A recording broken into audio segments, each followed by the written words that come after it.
तो भाई और बहनों, आप सभी को मालूम है कि हम बनते संघरच्चे जी की जन्म शताब्दी वर्ष को ऑनलाइन ऑफलाइन केवल दिल्ली में ही नहीं, केवल भारत में ही नहीं, विश्व के लगभग 60 देशों में मना रहे हैं और अपने अपने तरीके से अच्छा करने का प्रयास कर रहे हैं। शरणगमन खुद भी कर रहे हैं, दूसरों को भी प्रोत्साहित भी कर रहे हैं।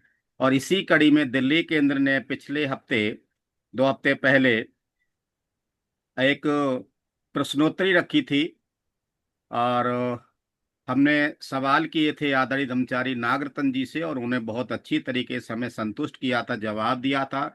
और मुझे उम्मीद है, पूरा विश्वास है कि आप लोग भी संतुष्ट हुए होंगे। तो पिछली बार जो सवाल हमने पूछे थे दोबारा से रिपीट करना चाहता हूं ताकि आप कहीं भूल न जाएं, भटक न जाएं। उनका जवाब आप ढूंढ सकते हैं, यूट्यूब में दिए हुए हैं। पहला सवाल हमारा ब्रह्मचारी नागरत्न जी से था कि बनते संरक्षित जी का जन्म कहाँ पर हुआ, उनकी पृष्ठभूमि क्या थी और वह भारत में क्यों आई। दूसरा प्रश्न हमारा था, वह भारत में कितने साल रहे और क्यों रहे। तीसरा प्रश्न था, क्या उनकी भिक्षु की दीक्षा हुई है, किसके द्वारा हुई, कब हुई, कहाँ हुई। चौथा प्रश्न था, भंते संरक्षित और बाबा साहब डॉक्टर भीमराव अंबेडकर के बीच में आपस में क्या संबंध है। पांचवा सवाल था, भारत में रह करके भंते संरक्षित जी ने इस संघ का निर्माण क्यों नहीं किया, बाहर जाकर के क्यों किया, और उनको इस नए संघ की निर्माण करने की जरूरत क्यों पड़ गई जबकि भारत में ऑलरेडी भिक्षु भिक्षुणी उपासक उपासिकाओं का संघ था। छठा सवाल जो आखिरी हमने पूछा था, क्या बनते संरक्षित जी तथागत सम्यक संबुद्ध की शिक्षाओं का प्रचार प्रसार करते हैं या अपनी शिक्षाओं का प्रचार प्रसार करते हैं। तो ये हमारे पिछली बार सवाल थे और बहुत ही अच्छी तरीके से बखूबी जवाब दिया था आदरणीय ब्रह्मचारी नागरत्न जी ने। अब मेरा नया प्रश्न है आदरणीय ब्रह्मचारी नागरत्न जी से, बिल्कुल आमने सामने सटीक है, कि भंते संरक्षित जी का मकसद क्या है, उद्देश्य क्या है, वो चाहते क्या हैं। प्लीज इसको हमें इसके बारे में बताने का प्रयास कीजिए ब्रह्मचारी नागरत्न जी। मकसद क्या है, उद्देश्य क्या है, क्या चाहते बनते संरक्षित जी। धन्यवाद। आपका बहुत ही अच्छा सवाल है। पूज्य भंते उर्गेन संरक्षित द्विज का उद्देश्य क्या, उनका मकसद था। बहुत अच्छा। तो कोई भी कार्य करने के लिए या कुछ भी बातें करने के लिए मकसद तो होना ही चाहिए, ध्येय होने चाहिए। जो भी कार्य करते हैं हम, तो उसका ध्येय होता ही है। पूज्य भंते उर्गेन संरक्षितता, ये पहले से ही उनके मन में बुद्ध के प्रति लगाव था और उनको ऐसा ही लगने लगा था कि मैं बौद्ध ही हूँ। तो आगे आगे जैसे जैसे वो शिक्षा ग्रहण करने लगे, आगे आगे शिक्षे बुद्ध धम्म की शिक्षा ग्रहण करने लगे, तो उनको धीरे धीरे समझ में लग समझ उनकी बढ़ते गए और इतना समझ चिंतन करते रहे। वो ऐसा नहीं है हमारे समान कि हमें क्या करना है। उनका चिंतन था कि ये जो बुद्ध धम्म का प्रचार प्रसार या बुद्ध धम्म का मकसद क्या है। तो अगर आप देखेंगे तो सिद्धार्थ गौतम घर से निकले थे और घर से निकलने के बाद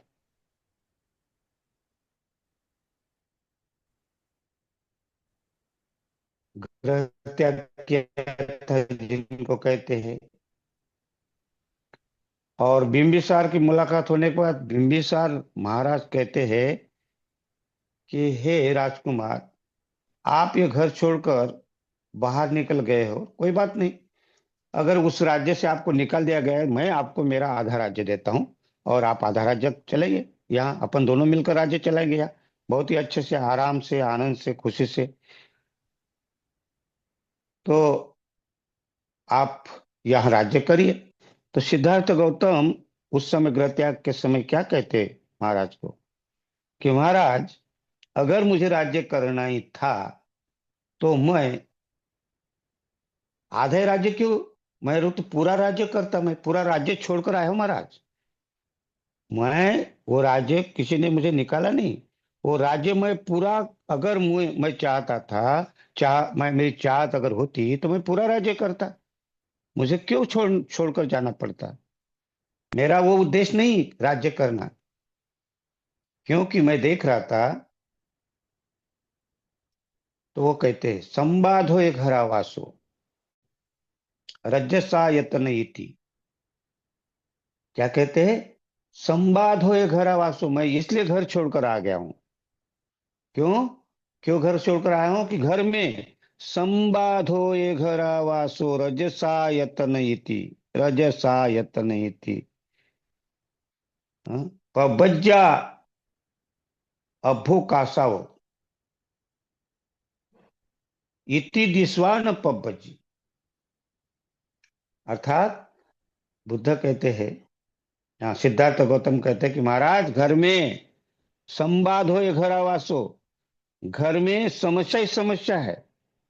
एक समस्या नहीं, दो समस्या नहीं, समस्या पर समस्या। एक अगर हल नहीं होती, दूसरी चालू। तो घर ये समस्याओं का घर है, वास निवास। जहाँ जिस घर परिवार कहते महाराज, ये समस्या का घर है। संवाद हो ये घर आवासो रजसायत नीति, विकारों का घर है।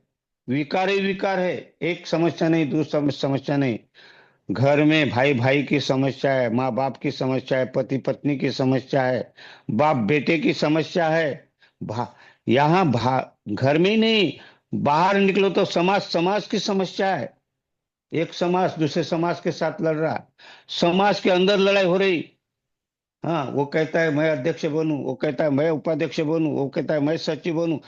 पद प्रतिष्ठा की समस्या है, बाहर ही कोई खुशी नहीं है। तुम्हारा जहां जाओ धार्मिक क्षेत्रों में भी समस्या ही समस्या है। और ये समस्या अर्थात दुख का दुख है। और ये दुख क्यों है? ये समस्या क्यों है? इसका कारण खोजने के लिए निकला हूं महाराज। दुख से, दुख मालूम है, दुख ही दुख है। लेकिन ये दुख से मुक्त कैसा हो जाए, ये दुख से मुक्ति कैसे मिल जाए, इसको खोजने के लिए मैं निकल पड़ा हूं। मेरा उद्देश्य महाराज कि दुख से मुक्त कैसा हो, इसके लिए मैं निकला हूं। मैं ऐसा ही नहीं निकला हूं कि राज्य करना है मुझे, राज्य के लिए नहीं निकला हूं मैं। तो मेरी समस्या ये है, इसका कारण खोजने के लिए निकला हूं। इसका लक्ष्य, ये मेरा लक्ष्य है कि दुख से मुक्त कैसा होना है। जिस प्रकार उनके मन में ये बात उठी थी, उसी प्रकार पूज्य भंते उर्गेन संघ रक्षिता को भी ऐसा लगा कि ये जो धम्म है, मकसद क्या है, उनका लक्ष्य, टारगेट, उनका गोल। उन्हें लगा कि यहां भी मानव ऐसे ही दुखी है। कहाँ है सुखी है? हाँ, कहाँ सुखी है मानव? तो इसका, ये मानो बुद्ध का धम्म है, कितना अच्छा धम्म है। हाँ, क्या कहते हैं धम्म के बारे में, बुद्ध के धम्म के बारे में उन्होंने पढ़ा है, उन्होंने देखा है। तो उन्होंने पढ़ा कि ये धम्म का विकास, और ये मनुष्य अपना विकास कैसा करेगा। तो उनके सामने लक्ष्य था, उनको लक्ष्य रखा कि कम से कम इस जीवन में अगर मनुष्य आया तो किच्छो मनुष्य पटिलाभ हो, किच्छं मच्चान जीवितंग। क्या कहते बुद्ध? किच्छो मनुष्य पटिलाभ हो। अगर ये मनुष्य जन्म हुआ है, और बड़े मुश्किल से हुआ है, इस मनुष्य का जन्म बड़े कठिनाई से हुआ है। बाद में जन्म होगा कि नहीं होगा पता नहीं। इसलिए कहते किच्छंग मच्चान जो थे। और क्या बात है, जन्म आया मनुष्य और मर गया। क्योंकि जो भी आएगा वो मर जाएगा, एक दिन नष्ट हो जाएगा, नाश हो जाएगा। किच्छंग मच्चान जीवितंग, जिसका जन्म हुआ वो एक दिन मरने वाला है, नष्ट होने वाला है, नाश होने वाला है। तो फिर मनुष्य आया और गया, तो इसका कुछ उद्देश्य, उसका कुछ मकसद तो होना चाहिए जीवन का। तो बुद्ध फिर कहते किच्छम अच्छाणं जीवितं किच्छं सद्धम्मं सवनं। कब धम्म का श्रवण करोगे? ये जीवन का, ये मनुष्य का लक्ष्य क्या होना चाहिए? आया और गया, कुछ भी नहीं। तो मनुष्य जीवन अगर मिला है तो इसका क्या करना चाहिए हमें? फायदा, विकास होना चाहिए, कुछ ना कुछ लक्ष्य होना चाहिए। और वो लक्ष्य कम से कम मनुष्य धम्म कब सुनेगा, कब धम्म सुनेगा? और फिर क्या कहते हैं, किच्छं बुद्धानुपादो, अर्थात, अर्थात क्या, बुद्धानुपादो, अर्थात कब, कब अपना खोज करके अपने अंदर बुद्धत्व प्राप्त करेगा, कब ऐसा कल्याण मित्र खोजेगा। कल्याण मित्र, उपादो माने किच्छंग किच्छंग बुद्धानुपादो, ऐसा कल्याण मित्र कब मिलेगा? तो भंते जी का टारगेट, लक्ष्य था कि मनुष्य अगर जीवन में आया है तो उसने अपना विकास करना ही चाहिए, बुद्धत्व की ओर जाना ही चाहिए, बुद्धत्व कम से कम समझना चाहिए, और कम से कम इस जीवन में मनुष्य अगर जन्म में आया है तो उसने कम से कम इस जीवन में सोतापत्ति फल प्राप्त करना चाहिए। अपने जीवन को बौद्ध करके एक अच्छा बौद्ध बनना चाहिए, और बौद्ध बनकर 100% बौद्ध। बनते जी क्या कहते हैं, कम से कम ये मनुष्य जन्म में आया है और बौद्ध बना है, तो कम से कम इस जीवन में उसने, मैं बौद्ध हूं, अर्थात बौद्ध, 100% बौद्ध होना चाहिए। कम से कम इस जन्म में उसने सोतापत्ति फल प्राप्त करना चाहिए, तभी उसका जीवन सार्थक है। और यही उनका मकसद लेकर उन्होंने आगे आगे कार्य किया, और उन्होंने फिर उस कार्य में उन्होंने अपना सारा जीवन, सारा अपना आयुष्य इसी में उन्होंने लगा दिया कि एक मनुष्य सोतापट्टि फल प्राप्त, सोतापट्टि मार्ग प्राप्त कैसे जा सकता है। और सारा उनका धर्म की शिक्षण, धर्म की शिकवण, धर्म की शिक्षा जो थी, वो बुद्धत्व की तरफ ले जाने के लिए, बुद्धत्व का रास्ता तय करके एक दिन, एक ना एक दिन बुद्धत्व प्राप्त करने की राह से लगाना। और इसीलिए उन्होंने श्रोतापत्ति फल प्राप्त कम से कम इस जीवन में करना चाहिए, ये उनका उद्देश्य था, ये उनका ध्येय था, ये उनका मकसद था। ठीक है सर। बहुत बहुत धन्यवाद। बहुत अच्छी तरह से आपने समझाया है, जैसे भगवान बुद्ध ने सिद्धार्थ होते हुए समझा दुख है, ऐसा ही बंते जी ने समझा। और उन्होंने समझा कि कम से कम श्रोतापन तो होना ही चाहिए। हमारा हर एक जो अनुयायी है, 99.99% नहीं, 100% बौद्ध होना चाहिए और अपना विकास करना चाहिए। कम से कम श्रोतापन तो होना ही चाहिए। बहुत बहुत धन्यवाद। धन्यवाद ब्रह्मचारी नागरत्न जी। मेरा अगला प्रश्न और ये है कि भंते संघरक्षित जी की जन्म शताब्दी मनाने के पीछे त्रिरत्न बौद्ध हाँ, महासंघ का मकसद क्या है, संदेश क्या देना चाहता है त्रिरत्न बौद्ध महासंघ? ब्रह्मचारी गुड गुड, नागरत्न जी। बहुत अच्छा सवाल। एक ब्रह्मचारी बोधि प्रकाश, कहाँ से आप लाते हो ऐसा प्रकाश? धन्यवाद, आपका अभिनंदन। तो बहुत ही अच्छा, जन्म शताब्दी चल रही है। दरअसल बहुत ही आ, ये जो आपका सवाल है बहुत ही बड़ा है, लेकिन मैं थोड़े में बताना चाहूंगा। जैसे बोधिसत्व डॉक्टर बाबा साहब आम्बेडकर, उनके बारे में क्या कहना है। बाबा साहब अगर न नहीं होते तो आज हम यहाँ नहीं होते। बाबा साहब ही जब यहाँ अ,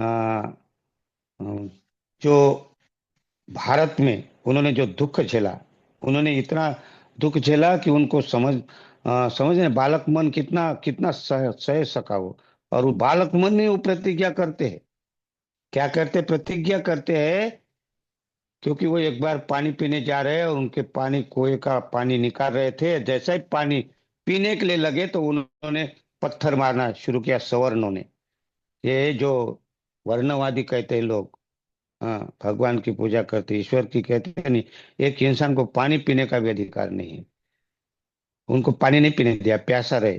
तब वो पहली प्रतिज्ञा कर, अपनी पहली प्रतिज्ञा वहां करते हैं कि एक दिन जरूर मैं पानी के लिए, इसको पानी सबके लिए खुला कर दूंगा पीने के लिए। और ये पहली प्रतिज्ञा है। और बाबा साहब फिर वह तब से फिर कैसा कैसा आगे बढ़ना चाहिए उनको, फिर वो पीछे नहीं हटे, फिर सोचते रहे तो कैसा कैसा आगे लेके जाना है। और उन्होंने वो करने के लिए पूरी प्रतिज्ञा पूर्ण करते करते फिर तो बहुत सारी प्रतिज्ञा की उन्होंने। फिर दूसरी प्रतिज्ञा की, पानी के लिए नहीं, उसके बाद फिर वो, उनको जब पढ़ कर लिख कर आ गए वहां, पढ़ लिख कर यहाँ आ गए। तो उसके बाद में दूसरी प्रतिज्ञा कहते हैं कि उनको कोई मकान नहीं मिलता था बड़ौदा में, सर्विस नौकरी के लिए, जो सयाजी महाराज गायकवाड़ जी, जिनको वो जो उनके साथ में जो बातें हुई थी कि पढ़ने के बाद यहाँ सचिव पद मिला था उनको, लेकिन कोई फायदा नहीं, वहां गोली मारकर हत्या कर दूंगा अपनी, अगर मैं समाज का उद्धार नहीं कर सकूंगा। ये दूसरी बड़ी जबरदस्त प्रतिज्ञा थी। तो बाबा साहब का जीवन अगर देखा तो बहुत सारा है, उसके बाद में फिर करते गए तो ऐसा कहते हैं कि शब्दों शब्दों में ऊर्जा है मेरे भीम का, शब्दों शब्दों में ऊर्जा है मेरे भीम का, और यहाँ भारत में हर एक इंसान पर कर्जा है मेरे भीम का। शब्दों शब्दों में ऊर्जा है मेरे भीम का, और यहाँ हर एक इंसान पे कर्जा है मेरे भीम का। इस वतन को स्वर्ग से कम नहीं बनाया, इस वतन को स्वर्ग से कम नहीं बनाया, ऐसे ईश्वर से भी बढ़कर दर्जा है मेरे, दर्जा है मेरे भीम का। ऐसे बाबा साहब थे। तो उनका, उन्होंने देखा धीरे धीरे धीरे धीरे समाज को कैसा आगे आगे आगे आगे, कैसे उनकी सहूलतें और ये यहाँ तक ले गए, भारत के संविधान तक ले गए। ऐसे ही नहीं, इसलिए कहते symbol of knowledge, symbol of knowledge. एक उनको उपाधि ऐसी नहीं मिली। हाँ, भारत में ऐसा कोई हीरा नहीं मिल सका, नहीं मिल सकता, क्योंकि सिंबल ऑफ नॉलेज वह बना पढ़कर, सिंबल ऑफ नॉलेज वह बना पढ़कर, यहाँ पढ़कर बनाओ क्या कम नहीं है। हाँ, चाहे कोई कितना भी लाखों लाखों, चाहे वो कितना भी कर सके नहीं कर सकेगा, लाखों लाखों सीढ़ियां चढ़कर, और किसी की औकात नहीं कि उनको उनको बराबरी कर सके। क्यों? क्योंकि बाबा साहब से कोई बढ़कर नहीं है। इसलिए आप लोग कितना भी करो, कितना भी करो चाहे, लेकिन बाबा साहब की बराबर नहीं कर सकते। इसीलिए उनको धीरे धीरे धीरे धीरे वो संविधान तक तो ले गए, लेकिन उनके मन में था कि संविधान ही मेरा पूरा, संविधान ही अगर मिला भी, सहूलत भी मिला, तो भी ये जो चलाने वाले लोग हैं, अगर ये लोग अगर इसमें अच्छे नहीं होंगे तो किसी का भला नहीं हो सकता। और इसीलिए उन्होंने बुद्ध धर्म की ओर ले गए, और बुद्ध धर्म की ओर ले जाकर उन्होंने धम्म सेवक कैसा हो, ये उनका टारगेट था। धम्म सेवक कैसा हो, और धम्म सेवक के लिए कुछ उन्होंने बताई, बातें की थी कि मेरा धम्म सेवक निष्ठावान हो। मैं उसके डिटेल में नहीं जाऊंगा, लेकिन बाबा साहब का, क्योंकि अगर देखेंगे तो मेरा धम्म सेवक कैसा होना चाहिए, धम्म का प्रचारक प्रसारक मार्गदर्शक कैसा होना चाहिए, तो मेरा धम्म सेवक निष्ठावान होना चाहिए, श्रद्धावान होना चाहिए। मेरा धम्म सेवक प्रचंड विधायकता निर्माण होनी चाहिए उसमें, अर्थात प्रचंड शीलवान होना चाहिए।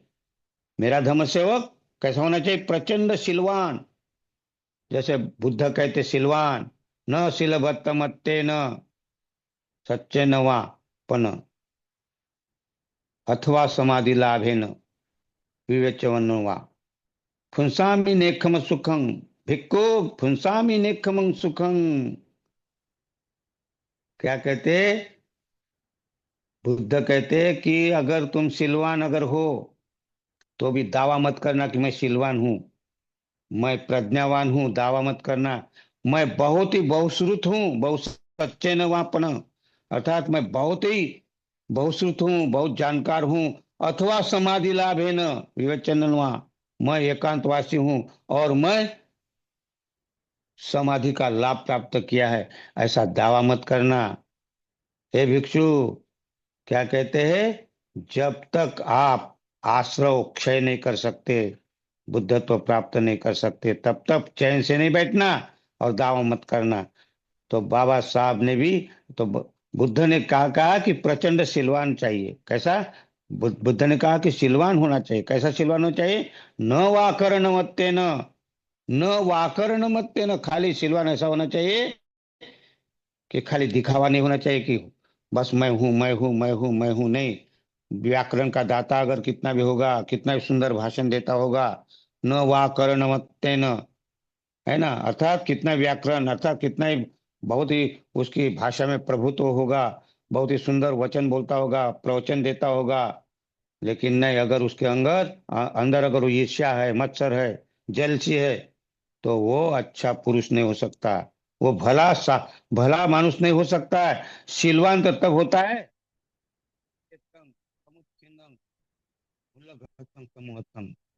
मलो दोस्तों, साधु रूप होती उच्चति। मैं भला मानुष उसको कहता हूं कि जो अपने अंदर के सारे विकार, सारे अकुशल को उल्टी कर देगा। सारे जितने भी अकुशल अपने अंदर है, सवंत मलो दोषो, मल माने गंदगी, दोष माने अपने अंदर के जितने भी द्वेष है, ईर्ष्या है, मत्सर है, जलन है, गुस्सा है, अहंकार है, शल है, कपट है, ये सब की उल्टी कर देगा। सवंत, वंत माने उल्टी करना, वांति करना। सवंत दोषो, मल, मल माने गंदगी, कौन सी? ये राग द्वेष मोह की, ये ईर्ष्या, मत्सर, जलन, गुस्सा, द्वेष, अहंकार, स्पर्श, स्पर्धा, छल, कपट की, इसकी गंदगी को जब उल्टी कर देगा, अर्थात शुद्ध हो जाएगा, अर्थात वो शील का पालन करेगा, उसी को मैं भला मानुष कहता हूँ, बुद्ध कहते। और ऐसा ही बाबा साहब चाहते थे कि मेरा जो धम्म सेवक है सिलवान, कैसा सिलवान होना चाहिए? प्रचंड सिलवान होना चाहिए। और इसीलिए उन्होंने दूसरी बात रखी है, मेरा धम्म सेवक सिलवान होना चाहिए। फिर मेरा सिलवान जागरूक होना चाहिए। देखिए, पहला सिलवान क्या कहते हैं? मेरा मेरा धर्म सेवक निष्ठावान होना चाहिए, निष्ठावान, निष्ठावंत, श्रद्धावान होना चाहिए, बुद्ध धर्म संघ के प्रति श्रद्धा, नत्थी में शरणंगयन, फिर वो बोल सकेगा कि मेरा कोई शरण स्थान नहीं। ऐसा निष्ठावंत होना चाहिए, निष्ठावान होना चाहिए, और शीलवान होना चाहिए। और तीसरा, जागरूक होना अच्छी बातों से। एक तो पढ़ाई करना पड़ेगा, अध्ययन करना पड़ेगा, अभ्यास करना पड़ेगा, और ध्यान करना पड़ेगा। ध्यान जब तक नहीं करेगा, जागृति नहीं आ सकती। और ध्यान दो प्रकार का, एक आनापान सति, एक शमत भावना, और एक विपश्यना। तो धीरे धीरे शमत भावना ही अगर हम करते, आनापान सति और मैत्री भावना, ये दो शमत भावना जब तक नहीं होते, तो हम जागृत नहीं हो सकते। तो इसलिए बाबा साहब क्या कहते हैं, देखिए, आप कहते होंगे कि बाबा साहब ने ध्यान नहीं किया, तो बाबा साहब क्यों कहते हैं जागरूक होना चाहिए मेरा धम्म सेवक? निश्चित ही बाबा साहब ध्यान करते थे, और इसलिए बाबा साहब कहते हैं कि मेरा धम्म सेवक जागरूक होना चाहिए। और फिर मेरा धम्म सेवक अंशकालिक काम करने वाला होना चाहिए। अंशकालिक मैंने टाइम, अर्थात अपना पार्ट टाइम, जो अपना समय, अपना परिवार चलाकर, अपना घर द्वार चलाकर, अपना बाल बच्चे संतान में भी बच्चों को चलाकर, परिवार चलाकर अपना समय देना है, जिसको कहा धम्म सेवक।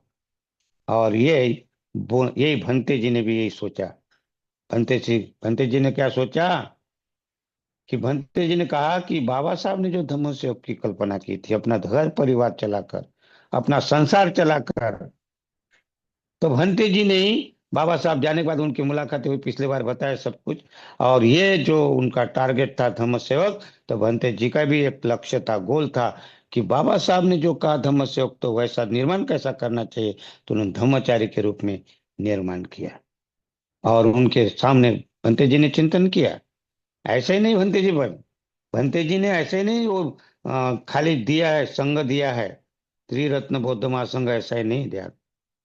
उनकी कल्पना बहुत बड़ी थी, और इस संघ की कल्पना थी, उन्होंने कहा कि संघ में अगर विकास करने के लिए, उन्होंने चिंतन करके संघ, त्रिरत्न बौद्ध महासंघ की स्थापना की। यूं तो उसको पहले त्रैलोक्य बौद्ध महासंघ कहा करते थे। फिर 2011 में कुछ विद्वान धर्मचारी इकट्ठा आ गए, और पंते जी से याचना की कि हमें एक ऐसा, क्योंकि भारत में त्रैलोक्य बौद्ध महासंघ कहा जाता था, और विदेशों में, पाश्चिमात्य देशों में उसको क्या कहते थे वो, उनका नाम था पाश्चिमात्य बौद्ध महासंघ था वहाँ। Western Buddhist order. तो उसमें अलग अलग नाम दिखाई देते थे, तो उन्होंने एक करना चाहिए तो याचना की, और भंते जी ने फिर नाम दिया त्रिरत्न बौद्ध महासंघ। तो उनके जो उनका जो लक्ष्य था, उनको लक्ष्य था, तो पहले ही बताया कि उनका लक्ष्य तो था ही, आध्यात्मिक विकास होना ही चाहिए, और वो टारगेट उनका सोतापन्न तक था ही। लेकिन वहां तक जाने के लिए आदमी को इधर से भी जाना पड़ेगा ना, क्योंकि एकदम तो वहां तक नहीं पहुंच सकता। तो उन्होंने इस संघ को मजबूती के लिए उन्होंने कुछ बातें बताई। तो कुछ ऐसा कहते हैं कि उन्होंने सी सी 3 सी दिया, 3 सी। तो एक सी है कि कोऑपरेटिव, जैसा अपना कुछ अपना चलना चाहिए, कुछ भी अपन अगर धंधा है, अपना व्यवसाय है, कुछ ना कुछ रोजी चलने के लिए तो कुछ ना चाहिए। तो ऐसे कुछ ऐसे संघ में ऐसे कुछ व्यवसाय निर्माण किए, जैसे कि व्यवसाय चलने के लिए कुछ अपना धंधा पानी से संघ का मतलब आर्थिक सहयोग भी होना चाहिए। इसलिए भंते जी ने कुछ कुछ ऐसे व्यवसाय निर्माण किए थे, जैसे कोऑपरेटिव बैंक, कोऑपरेटिव धान्य क्या बोलते हैं उसको, कंट्रोल की दुकान जैसे कहते हैं हम लोग आजकल, धान्य अनाज की, इस प्रकार का एक। और दूसरा कम्युनिकेशन, एक कम्युनिकेशन होना चाहिए। और तीसरा सेंटर, कम्युनिकेशन के लिए सेंटर की स्थापना की थी। सेंटर जगह जगह त्रिरत्न बौद्ध महासंघ के सेंटर ऐसे इसके माध्यम से चलते रहेगा। तो इसीलिए हम भारत में देखते हैं कि ये आर्थिक स्थिति सुधारने के लिए और आध्यात्मिक की तरफ जाने के लिए कुछ बातें जो बताई है भंते जी ने, जैसे कि सेंटर का निर्माण किया, केंद्रों का निर्माण किया, और हर पूर्ण भारत में, संपूर्ण भारत में केंद्र अगर चले रहेंगे तो संघ का केंद्र भी रहेगा, और वहां से धर्म की शिक्षा होती जाएगी, और अन्य भी कार्यक्रम चलते रहेंगे। तो जैसे हम बहुजन हिताय ट्रस्ट कहते, बहुजन हिताय, इस प्रकार के संपूर्ण भारत में केंद्र के माध्यम से वो निर्माण किए गए, और आज भी भारत में चलता है। तो जैसे कि हम हमारे इसमें बालवाड़ियाँ चलती थी और चल रही है, कई कई दुकान चल रहे हैं, कई कई हमारे बड़े बड़े सेंटर है, जैसे कि भाजा, भाजा में अगर आप देखेंगे त्रिरत्न बौद्ध महासंघ का, तो वहाँ सेंटर है, वहाँ शिविरों के माध्यम से और लोगों को आध्यात्मिक विकास की तरफ ले जाने के लिए शिविर केंद्र के माध्यम से लोगों को वहाँ इकट्ठा कर कर उनको धम्म की शिक्षा देना है।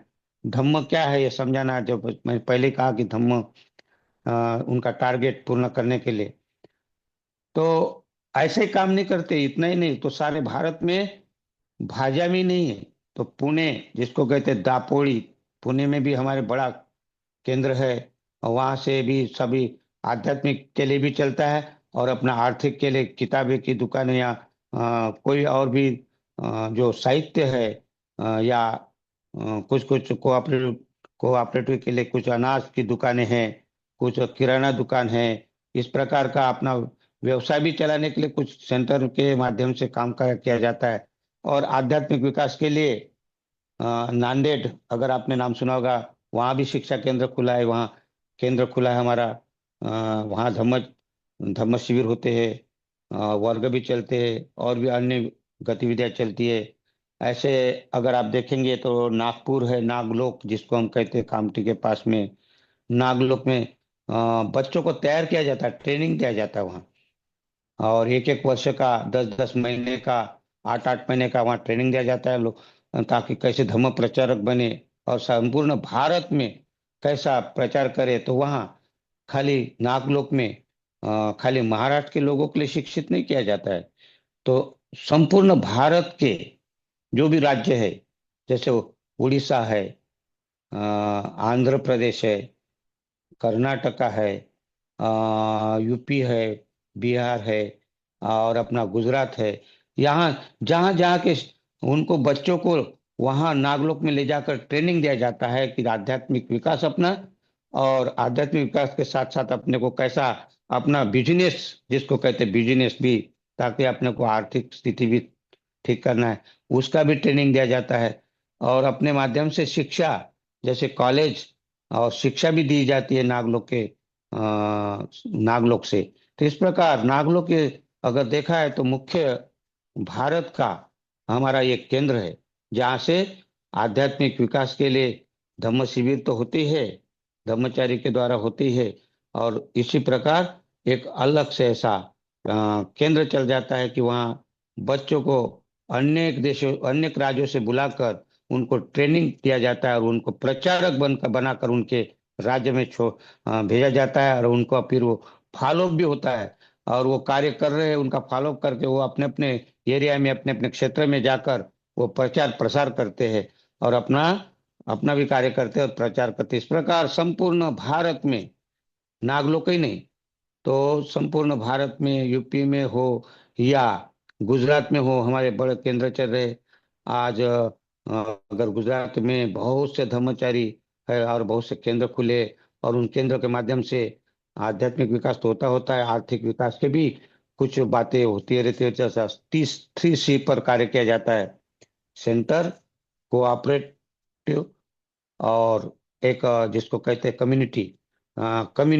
कम्युनिटी ऐसा कुल भी चलता है हमारा। कुल मतलब आध्यात्मिक के लिए ऐसा ही नहीं। आप अगर देखे जाए तो ऊपर की बातें हमें पता चलती है, लेकिन पहले जैसे कुल हुआ करते थे। कुल माने अ, शिक्षा ग्रहण करने के लिए, उनको आध्यात्मिक विकास की तरफ ले जाने के लिए। तो एक कम्युनिटी में रहकर वो रहते थे, और वहाँ सब एक कुल में 4-5 लोग रहते थे, विद्यार्थी रहते थे, सीखते थे, वहाँ सब कुछ करते थे। इस प्रकार ऐसे कुल की निर्माण किया कि वहाँ तुम्हारा आध्यात्मिक विकास होने के लिए कुल की आवश्यकता है। तो वहाँ कुल में ध्यान सिखाया जाता है, मेडिटेशन सिखाया जाता है, अध्ययन किया जाता है, संपर्क किया जाता है। और यहाँ से और उनको जो मजे की बात है कि यहाँ कल्याण मित्रता विकसित की जाती है। और कल्याण मित्रता जब तक हम समझते नहीं है, तो कल्याण मित्रता एक बहुत बड़ा इसमें का एक उद्देश्य है कि जिसके कारण हम ये धर्म का प्रचार होता है, प्रसार होता है, ये कल्याण मित्रता के माध्यम से ही होता है। तो इस प्रकार संपूर्ण भारत में, ये भारत में ही नहीं तो बाहर के विदेशों में भी ऐसी कम्युनिटी, जिसको कम्युनिटी कहते हैं, जिसको कुल कहते हैं, ऐसे आध्यात्मिक कुल निर्माण किए गए हैं। आध्यात्मिक सेंटर निर्माण, केंद्र के माध्यम से किए गए। और ये कोऑपरेटिव आर्थिक स्थिति सुधारने के लिए हमारे आर्थिक व्यय होना चाहिए, हमें आर्थिक एक सोर्स होना चाहिए। तो इसके लिए माध्यम से काम करके ये संपूर्ण विश्व में ये कार्य चल रहा है, और भारत में ज्यादा जोर से चल रहा है। आज देखते हैं हम, संपूर्ण भारत में अभी जो कोरोना आया था, तो उस समय अगर देखा जाए तो संपूर्ण भारत के त्रिरत्न बौद्ध महासंघ जागरूक हो गया था, सजग हो गया था, सावधान हुआ था। और उन्होंने जगह जगह में अपना अनाज बांटा है उस कोरोना के समय में। जो जो समस्या आई, महिलाओं के लिए शिक्षा, उस समय जो आर्थिक स्थिति कम हो गई थी, तो महिलाओं के लिए मशीन या सिलाई मशीन आदि देने में उनको मदद की गई। और इतना ही नहीं, तो उस समय में जो सही मायने से काम किया है, जमीन से काम किया है, घर घर में अनाज पहुंचाने का काम किया है। लोगों को उस समय खाने के लिए नहीं था, भोजन नहीं मिलता था ऐसे समय में। उदाहरण के लिए अभी जो मैं बैठा हूँ यहाँ, दिल्ली केंद्र, यहाँ से इतनी शुरुआत की थी कि दिल्ली केंद्र ने, तो उन्होंने सारा वहाँ अनाज जमा करके और अपने स्वयं हाथों से भोजन पकाकर अपने केंद्रों के द्वारा माध्यम से अपने धर्मचारी धर्म मित्रों के माध्यम से, धर्म सहायक के माध्यम से भोजन दान जिसको कहते हैं, उस समय भोजन दान की बहुत ही जरूरत थी। तो अपनी जान खतरे में डालकर, ये बड़ी बात थी, अपनी जान धर्मचारियों ने, जैसे कि अभी हम बोधि प्रकाश जी को देखते हैं, इन्होंने स्वयं वहाँ भोजन दान की व्यवस्था करके लोगों तक भोजन पहुंचाने का कार्य किया है। इन लोगों ने अपनी जाने, चाहे जोखिम में डालना मामूली बात नहीं, लोग हाथ लगाने के लिए दूर, अपना अपना क्या कहते हैं, संपर्क न होना चाहिए, कितने लोग दूर दूर भाग रहे थे। ऐसे इसमें संसर्गजन्य रोग में कार्य करने के लिए तैयार हुए थे। इतना ही नहीं तो उन्होंने बच्चों को फिर आगे कॉपी किताब जिसको कहते हैं, जो शिक्षा की सामग्री, ये वितरण किए। महिलाओं के लिए सिलाई मशीन वितरण किए। हाँ, कितना बड़ा कार्य किया उस कोरोना पीरियड में। ये त्रिरत्न बौद्ध महासंघ का एक ये जो अ, ध्येय है, उद्देश्य है। और त्रिरत्न बौद्ध महासंघ हमेशा तैयार रहता है कि अगर कभी भी कहीं कहीं आप देखते होंगे, हमारे व्हाट्सएप में भी आते, तो यहाँ यहाँ किताबें वितरित वितरित किए गया है, यहाँ यहाँ विद्यार्थियों जो पुरस्कृत किया गया, जिन्होंने अच्छे मार्क लाए हैं उनको पुरस्कृत किया गया। तो एक माध्यम लोगों को चेतना देने के लिए, और लोगों को आगे कैसे अपना विकास होगा, कैसे अपने आध्यात्मिक विकास करते करते अपना शिक्षण का, जैसा शिक्षण है, आर्थिक स्थिति है, उनको मदद करने के लिए, और कैसा वो आध्यात्मिक विकास की तरफ जाए। आखिर टारगेट हमारा आध्यात्मिक के तरह के है। तो लेकिन आध्यात्मिक आध्यात्मिक करके उसका प्रबंध न करने के बजाय अगर जमीन से काम करने के लिए कि उनको क्या जरूरत है, उनको क्या अभी किताबों की जरूरत है, किसी को किसी को आर्थिक की जरूरत है, कैसा धंधा कैसा करना है, उसको पैसा कैसे देना है, कैसा धंधा चालू करना है, इस प्रकार के हमारे संपूर्ण भारत में केंद्र के द्वारा कार्य किया जाता है। जो कोई पैसा नहीं रहता, आर्थिक स्थिति कम रहती है, उनको मदद की जाती है। और इस प्रकार ये कार्य सारे संपूर्ण भारत में त्रिरत्न बौद्ध महासंघ करता है। तो ये 3C के अंतर्गत कुल का भी निर्माण करता है, सेंटर का भी निर्माण, कोऑपरेटिव का भी निर्माण करता है। ये 3C पर यह कार्य चल रहा है, और अभी भी चल रहा है, आगे भी चलते रहेगा। और लोग मदद भी करते हैं, धम्म मित्र धम्म सहायक भी मदद करते हैं। जो अनभिज्ञ है, जिनको पता नहीं, वो जब इसमें देखते हैं तो सही में उनको ऐसा लगता है कि यही सही में त्रिरत्न बौद्ध महासंघ कार्य कर रहा है, और वो भी अपना सहभाग देते हैं। तो इस प्रकार संपूर्ण भारत में हम सभी अपने तरफ से तन मन और धन से कार्यरत रहते हैं। ब्रह्मचारी धम्म मित्र इसमें अपना अपने तरफ से अपनी इच्छा से भाग लेकर इसको आगे बढ़ा रहे। तो धन्यवाद बोधि प्रकाश जी। बहुत बहुत धन्यवाद। आपने तो पूरा ढका हुआ उघाड़ के रख दिया, पूरा क्लियर कर दिया। आ, आपने बताया है कि ये त्रियत्न बौद्ध महासंघ अब भद्दे संरक्षित की जन्म शताब्दी मनाने के पीछे जो बाबा साहब का जो विजन है 1950 में जो उन्होंने लेख लिखा था, बुद्ध उनके धम्म का भविष्य के मुझे नए तरह का धम्म सेवक चाहिए। तो भंते जी हाँ, ने जो है नए तरह के धम्म सेवक बनाने का निर्माण किया, जहाँ शत प्रतिशत बौद्ध होने चाहिए। आपने बोला प्रचंड शीलवान होना चाहिए, सिलवान। जागरूक होना चाहिए, यस यस। निष्ठावान होना चाहिए, श्रद्धावान होना चाहिए, अध्ययनशील होना चाहिए और गंभीरता का ध्यान करने वाला होना चाहिए, और कल्याण मित्रता में विश्वास करने वाला होना चाहिए। होना एक चाहिए, तरह से बराबर। मुझे याद आती 2016 में जब दीक्षा हुई थी, उसके बाद में नागलोक से गाड़ी चलती थी, उसमें लिखा हुआ था एथे माणूस घड़तो, अर्थात यहाँ मानव बनाए जाते हैं, मैन मेड हाँ। फैक्ट्री है। तो सही में जो त्रिरत्न बौद्ध महासंघ है ये मैन मेड फैक्ट्री है। ये थे माणूस गढ़, तो यहाँ सही में मानव बनाए जाते हैं, और वो भी प्रचंड शीलवान मानव बनाए जाते हैं। तो इन, उसके इन, साथ साथ इन, जो है आपातकाल में लोगों की मदद भी करते हैं। पूरे भारत के ही नहीं, पूरे विश्व के जो हमारे धर्मचारी, धम्म मित्र, धम्म सहायक, धम्म शाखाएं लोगों की मदद भी करते हैं। तो बहुत बहुत धन्यवाद।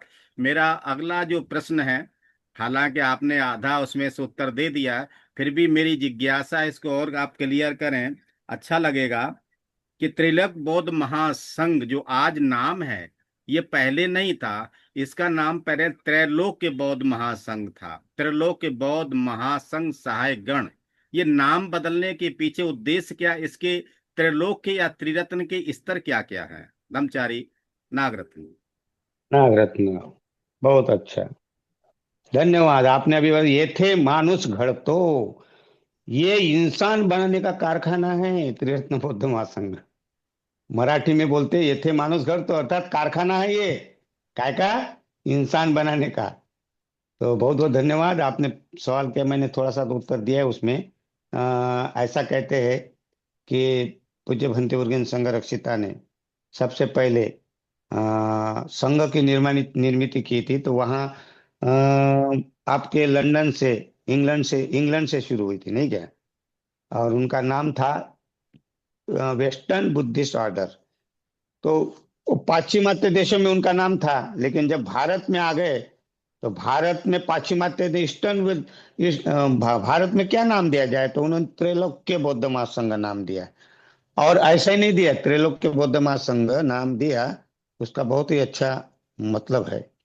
और दूसरा बात है कि उसके बाद में क्या है कि उधर वेस्टर्न ऑर्डर, वेस्टर्न मतलब पाश्चिमात्य बौद्ध संघ, दो प्रकार के है इसमें। एक क्या कहा आपने अभी, एक त्रैलोक्य बौद्ध महासंघ सहायक गण, ये एक संघ था। इसमें सभी प्रकार के लोग थे। त्रि क्या कहते, त्रैलोक्य बौद्ध महासंघ सहायक गण। सहायक शब्द ये जो आया है, सहायक गण ये शब्द आया है, इसमें सभी प्रकार के लोग इसमें आ सकते थे। और दूसरा जो है त्रिरत्न, त्रैलोक्य बौद्ध संघ महासंघ ने, आप त्रैलोक्य बौद्ध संघ, ये खाली इसमें जो धम्मचारी है, जो विकास किया उन्होंने अपना, विकसित होकर जो आर्य संघ के तरफ जाने वाला जो संघ है ये, अर्थात वो पीछे जाने वाला नहीं। फिर ये जो दूसरे जो लोग हैं कभी भी जा सकते हैं, बौद्ध बोलते हैं अपने आप को, और वो कुछ भी कर सकते हैं। थोड़ा सा अच्छा लगा शिविर में, हाँ हाँ अच्छा है अच्छा है। घर गए तो बाजार में घूम रहे, अर्थात बाजार है, घर माने बाजार, सभी भूल जाता है।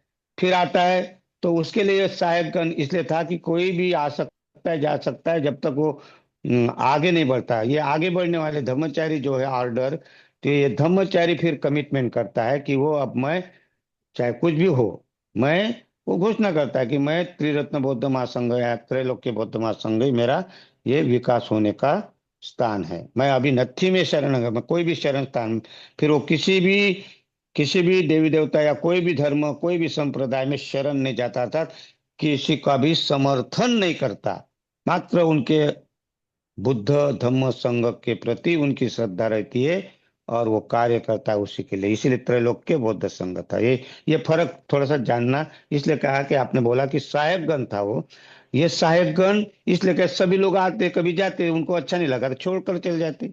बुद्ध समझ में नहीं आया, धम्म समझ में नहीं आया, संघ समझ में आया, तो फिर किधर भी जा सकते, वो परिपूर्ण नहीं, क्योंकि अध्ययन नहीं किया उन्होंने, स्टडी नहीं किया।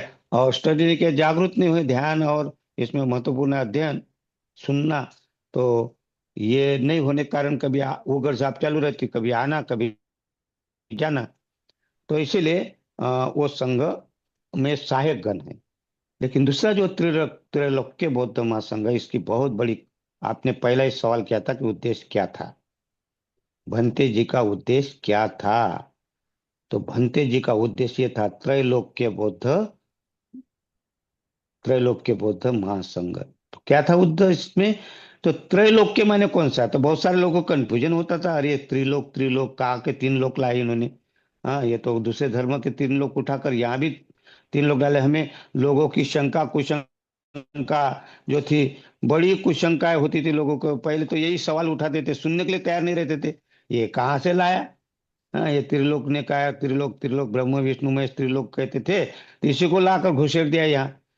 तो इसीलिए ना बहुत कंफ्यूजन हमें दूर करना पड़ा था, यही सवाल रहते थे, अभी नहीं है वो। तो त्रैलोक का अर्थ होता है तीन लोक, और बुद्ध धर्म में तीन लोक का बहुत ही महत्व है। ये बुद्ध के बुद्धत्व से जुड़ी हुई कहानी है। जब बुद्धत्व प्राप्त होता है बुद्ध को, तो उस समय उनको कमल पुष्प दिखे, तीन प्रकार के कमल पुष्प दिखे। तो पहला जो कमल पुष्प दिखा कीचड़ में भी आया, जन्म हुआ और कीचड़ में मर गया, वो ऊपर उठता ही नहीं था। बुद्ध ने देखा वो कीचड़ में, जिस प्रकार जो कमल कीचड़ में आया, जन्म हुआ और वही वहीं मर गया, ऊपर नहीं उठा वो। तो इसीलिए वो कीचड़ में रहने वाले जो है, तो बुद्ध ने इस कमल के पुष्प की तरह ये संसार को देखा, इस लोगों को देखा कि ये कीचड़ के समान, कमल के कीचड़ में आता है जाता है मरता है, वहीं उत्पन्न होता है मरता है, वो ऊपर उठता है नहीं। इसी प्रकार इस संसार में जो लोग हैं, आते हैं खाना खाते पीते मौज करते और चले जाते हैं, इन्हें कोई मतलब नहीं रहता कि क्या है, पाप है कि पुण्य है, कोई मतलब नहीं है। हाँ, यहाँ स्वर्ग है कि नरक है, कोई मतलब नहीं। हाँ, खाओ पियो मौज करो, आओ जन्म में क्या करना है, लेना देना कुछ नहीं, मरो और खाओ पियो, और मरना ही है, सब कुछ मरने वाला है। तो क्यों होगी इधर देखा, तो कोई वो समझ नहीं सकते वो, और इसी में मजे में है। इसी को कहा कि ये काम छंद कहा गया, ये काम छंद को, इसी को काम लोक कहा गया। काम लोक मैंने इसी में रहना, छह इंद्रियों के अधीन, ये जो अपना जीवन है, छह इंद्रियों के अधीन, आँख कान नाक जीभ काया और मन, ये छह के इंद्रियों के चक्कर में रहना और इसी के अधीन रहकर, गुलाम रहकर इसी में जीवन जीना। ऊपर कुछ है ही नहीं, आध्यात्मिक कुछ है कि नहीं है इसका कोई फर्क नहीं पड़ता। और कोई अगर बताने, अगर यार हमको नहीं देखना है, क्या करना है, मजे करते जाना है। और तो इसी में एक काम लोग कहा गया, अकुशल में विवरण करने वाले, तो उसको कहा है काम लोग। और ये काम लोग मैंने कीचड़ में कमल का आया और मर गया। तो इसी प्रकार हम आते हैं और मर जाते हैं। सुबह से लेकर शाम तक जानवर की तरह काम करते हैं, बच्चे पैदा करते हैं, खाना खाते हैं, सो जाते हैं, फिर दूसरे दिन काम में जाते, खाना खाते, बच्चों को देखते, बच्चे पैदा करते, निर्माण करते, बच्चों का खाना पिलाना करते, उनको पढ़ाई लिखाई करते, और वो भी मर जाते। ऐसा प्रकार के ये काम लोक में चाहते हैं और काम लोक में ही मर जाते हैं। ऊपर कोई विकास नहीं। ये पहला कमल पुष्प का जन्म होना कीचड़ में और होना। फिर दूसरे क्या है कि समझते कि कुछ को लगता है कि नहीं विकास हो सकता है, हमें अपना विकास करना है, तो वो कीचड़ से ऊपर आते हैं। तो कुछ पानी के ऊपर आते हैं, लेकिन ऊपर नहीं आते, पानी के ऊपर नहीं आते, वो पानी में चाहते हैं। लेकिन क्या करते हैं, वो आते हैं, उनको समझ आ जाती है कि नहीं कुछ तो भी अपना विकास करना चाहिए, कुछ ना कुछ अपने अपना कुछ हम इस मनुष्य जीवन में आए तो कुछ करना चाहिए। तो उनको लगता है, तो फिर कभी कभी उनको धम्म शिविर में जाते, धम्म वर्ग में जाते, या कोई अच्छा काम करते, आचरण करते, पंचशील का आचरण करते, और फिर भूल भी जाते, फिर नीचे आ जाते, फिर नीचे आ जाते, पानी में रहते, फिर अरे क्या करना है आचरण, फिर लगता है नहीं नहीं करना चाहिए, तो कुछ आचरण करते, इसको कहते विकस विकसनशील। क्या है, विकसनशील, विकास करने के लिए तैयार होते, फिर पीछे जाते, विकास नहीं करते, पूरा नहीं विकास होता उनका। उनको लगता है कि यही जीवन है, अरे क्या, फिर नीचे जाते, फिर ऊपर आते। अतः उनको उनकी उगर साहब चालू रहती है। कभी अच्छा होना, शिविरों में जाकर थोड़ा प्रेरणा मिलती है, फिर पंचशील का पालन करने की कोशिश करते, लेकिन 2 4 दिन, 8 दिन, 10 दिन के, फिर धीरे धीरे भूल जाते, और फिर अपना नीचे चले जाते। फिर उनको लगता नहीं नहीं नहीं ये जीवन नहीं, फिर ऊपर आ जाते। फिर कभी ऐसा आता है जैसा क्या, थोड़ा सा कोई बता देता है, तो वो फिर और ऊपर आ जाते, लेकिन फिर नीचे जाते। तो ये विकसनशील है, ये परिपूर्ण नहीं है। तीसरा जो लोक है, ये दूसरा लोक है, इसको दूसरा लोक कहा है। तो इस लोक को कहा है रूप लोक। और तीसरा लोक, तीसरा अरूप लोक है, वो पानी के सतह तक आ जाते, पानी के सतह तक आ जाते, और वो कहते कि नहीं अपने को ऊपर उठना ही है। तो ये तीसरा जो लोक अरूप लोक, लेकिन वो भी परिपूर्ण नहीं है, लेकिन विकसित है। ये अभी विकसित, उनको लगता है कि विकसित हो रहा हूं मैं, और विकास करने के लिए लाइन पर है। तो तीसरा लोक है वो सतह पर आता, पानी के ऊपर नहीं आता। ये तीन लोग जो है, कीचड़ में रहना काम लोग, थोड़ा पानी के ऊपर, नीचे ऊपर जाने का, नीचे ऊपर जा रहा है तो उसको रूप लोग कहते। और पानी के सतह पर, पानी के ऊपर नहीं आया, वो तीसरा जो लोक है पानी के सतह पर है। तो ये तीन लोक, ये विकास करते करते इसी में बुद्ध यहाँ इनको शिक्षा देते हैं। त्रिलोक को बुद्ध आकर संदेश देते, त्रिलोक में। और फिर यहाँ से जो आते हैं, तो ऊपर का जो लोक है, पानी के सतह के ऊपर, सतह के ऊपर नहीं, ऊपर आकर फिर पानी के ऊपर आए कमल फूल की तरह खिल जाते हैं, उसको कहते हैं लोकोत्तर लोक। वो है लोकोत्तर लोक, ये विकसित, ये इसका सोतापट्टी फल मार्ग प्राप्ति से लेकर अरहत फल प्राप्ति तक के जो लोक है, ये लोकोत्तर लोक है यार, कमल फूल की तरह खिलने वाले लोक है यार। ऐसे चारों ये लोक है। लेकिन ये विकसित लोक है, ये विकसित लोक कब होता है, ये पानी के सतह के ऊपर आकर कमल फूल की तरह खिलता है। ये विकसित विकास अर्थात सोतापट्टी मार्ग प्राप्त किया है उसने। लेकिन ये लोकोत्तर लोक है। तो विकसित लोक में दो है, एक तो पानी की सतह पर है जिसको अरूप लोक कहते हैं, वो विकसित है, लेकिन वो कभी भी नीचे जा सकता है, अरूप लोक का, ये ध्यान में रखना।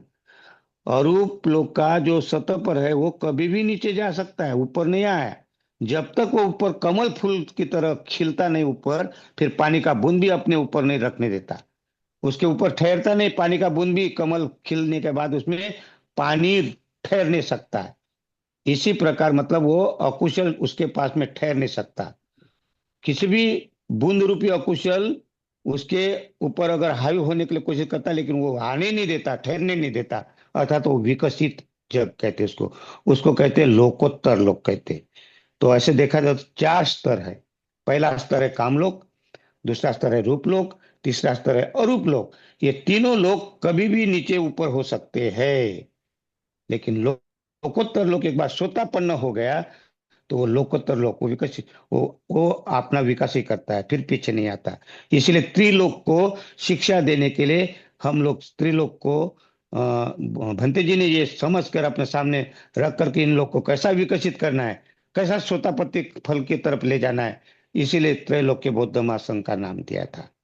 और यही नाम फिर बाद में चेंज करके 2000 लगभग 2011 में इसका सब विद्वान हमारे यहाँ धर्माचार्यगण थे कि दो दो नाम अच्छा नहीं देता देते।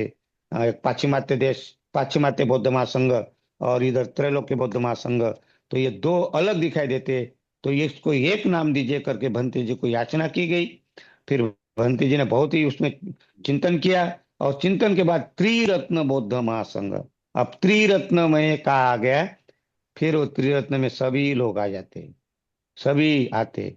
तो वो त्रिरत्न में क्या आते वो आगे बताएंगे। लेकिन ये त्रिरत्न माने क्या है, बुद्ध धम्म संघ। तो बुद्ध माने क्या ये समझना पड़ेगा। ऐसा ही नहीं, बुद्ध माने क्या, धम्म माने क्या, संघ माने क्या। तो बुद्ध माने क्या, तो मनो नमो तस्स भगवतो अरहतो, ये जो हम शब्द कहते हैं, तो ये बुद्ध है। तो बुद्ध कौन से, तो उसमें भगवतो शब्द दिया है। तो भगवतो माने क्या, तो भगवतो माने भग्ग रागोति भगवा, भग्ग दोषोति भगवा, भग्ग मोहोति भगवा, सबस पाप का धम्मा भगवाते ते न उच्चति। तो उसको कहा है भग्ग माने जिसने अपने राग को नष्ट कर दिया, जिसने अपने लोभ को नष्ट कर दिया, तृष्णा को नष्ट कर दिया, जिसने अपने दोष अर्थात द्वेष को नष्ट कर दिया, क्रोध को नष्ट कर दिया, ईर्ष्या को नष्ट कर दिया, और जिसने अपने अज्ञान को नष्ट, सत्या दृष्टि को नष्ट कर दिया, अंतर्ग्रह दृष्टि को नष्ट कर दिया, मिथ्या दृष्टि को नष्ट कर दिया, सारे दृष्टियों गलत दृष्टियों को नष्ट कर दिया। ये तीन बातें, रागो भग्ग, भग्ग रागो, भग्ग दोषो, भग्ग मोह। राग देश मोह को, राग लोभ देश मोह को जिसने नष्ट कर दिया, उसको मैं बुद्ध कहता हूँ। और, और जब ये स्पष्टता आती बुद्ध माने क्या, फिर धम्म माने क्या, संघ माने क्या, तो तब वो स्पष्ट आने के बाद तब वो बुद्धं शरणं गच्छामि कहता है। तो त्रिरत्न बौद्ध महासंघ, ये तीनों को स्पष्टता आता है, और वो त्रिरत्न बौद्ध महा का संघ, मतलब त्रिरत्न बौद्ध माने धम्मचारी, ये बुद्ध को धम्म को संघ को समझता है, तब वो त्रिरत्न बौद्ध महासंघ है।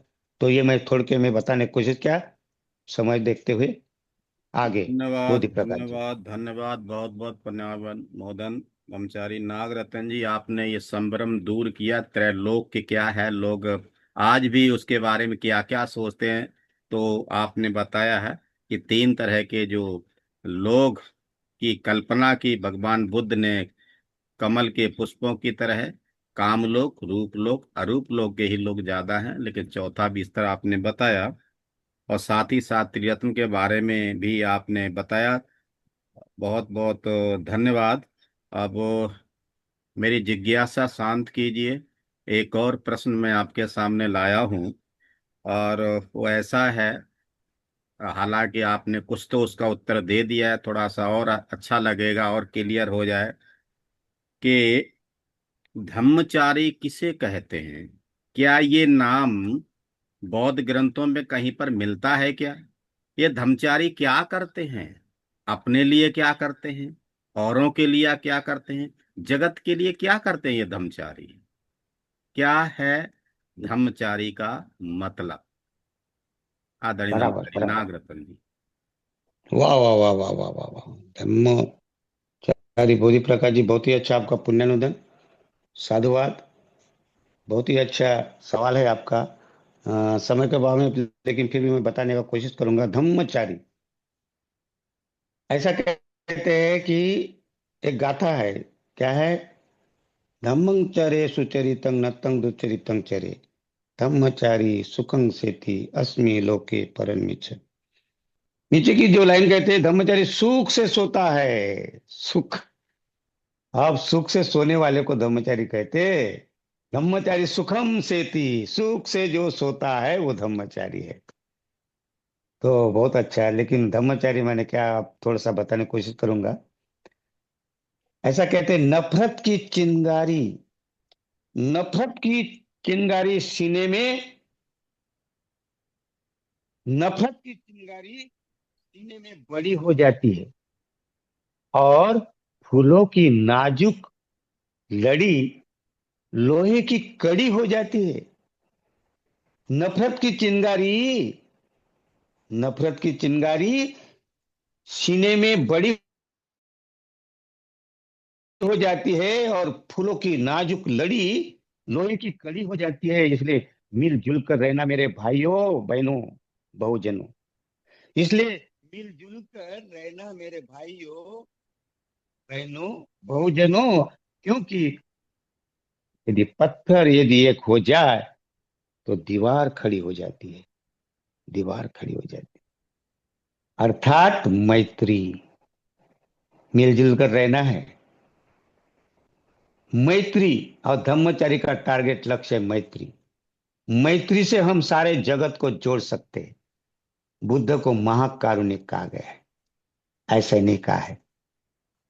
बुद्ध को महाकारुणिक कहा गया, क्यों कहा गया है? ऐसा नहीं कहा गया कि मैत्री, मैत्री ही जोड़ती है सब कोई। हाँ, अगर कोई रिश्ता है तो इस संसार में कौन सा रिश्ता है? मैत्री का। और धम्मचारी का टारगेट लक्ष्य है, अगर उसको आगे जाना है तो धम्मचारी, जैसा मैंने कहा कि धम्मचारी सुखं सेति अस्मि लोके परम। इस लोक में अगर मैत्री से, इस लोक में अगर धम्मचारी सुख से सोता है तो कौन सा सुख का है? सुख कौन सा है? यह क्षणिक सुख नहीं है, भौतिक सुख नहीं कहा गया है। ये गाथा धम्मचारी आया, इसमें क्या कहते हैं? तो धम्मं चरे, चरे माने व्यवहार करना, धम्मं चरे सुचरितं। इस संसार में अगर आपको जीना है, संसार, हम परिवार से लेकर सब सारा समाज, सारे कोई भी संप्रदाय का हो, कोई भी पंथ का हो, कोई भी जाति का हो, कोई भी जाति का हो। हाँ, भारत में जातियां बड़ी महत्वपूर्ण है। बुद्ध का धम्म जाति से परे है। बुद्ध कहते हैं कोई भी हो, तो उसने अगर क्या कहते हैं, मैत्री करना चाहिए। तो क्या कहते हैं यहाँ, क्या कहते हैं सब महाकारुण्य किस लिए कहा है? मैत्री क्या है? धम्मं चरे सुचरितं, सुचरितं अर्थात सुचरित्रवान। अगर चरे, चरे माने व्यवहार करना, तो धम्म माने सदाचार, धम्म माने शील, धम्मचार, धम्म माने सदाचरण, धम्म माने नीति। तो बुद्ध कहते हैं धम्मं चरे सुचरितं नतं दुच्चरितं। दुच्चरित्र माने आप शीलवान बनो, अशीलवान नहीं। हाँ, दुस्शील जिसको कहते हैं, दुराचरण करने वाले मत बनो। क्या कहते हैं? दुच्चरितं चरे, आपका चरित्र अगर बनाना है तो दुचरित्र मत बनाओ, सुचरित्र बनाओ। कहते नहीं इसका चरित्र अच्छा है, इसका चरित्र अच्छा है। तो चरित्र कैसा बनेगा, कैसे बनेगा? धम्मं चरे सुचरितं, सुचरित्र अर्थात सुचरित्र के लिए शील की आवश्यकता है। और जब तक शील का आप पालन नहीं करेंगे, आचरण नहीं करेंगे, तो फिर आगे कैसे जाएंगे? और दुचरितं नतं, ना, तभी तुम धम्मचारी हो। क्या कहते? दुचरित्र नहीं करना, दुराचरण नहीं करना, सुचरण करना, सुचरित्रवान बनना, तब तुम धम्मचारी हो। और ये धम्मचारी यहां से शब्द लिया हुआ है, धम्मचारी सुखं सेति। और सुखं, सुख माने कौन सा? तो ये सुख नहीं, हाँ, घर में सब सुख सुविधा है, ये तो ये भौतिक चीजें है। आलिशान से रहते, पंखा है, कूलर है, हाँ, गाड़ी है घूमने के लिए, हाँ, पहनने के लिए अच्छे अच्छे अप टू डेट है, कोई बात नहीं, ये सुख भौतिक सुख है, ये तो है। लेकिन ये दुय्यम सुख है, आध्यात्म। पहला सुख ये है कि आपका आध्यात्मिक विकास कहाँ हो सकता है? अगर आपका आध्यात्मिक विकास, सुख जिसको कहते हैं, किसको कहते हैं सुख?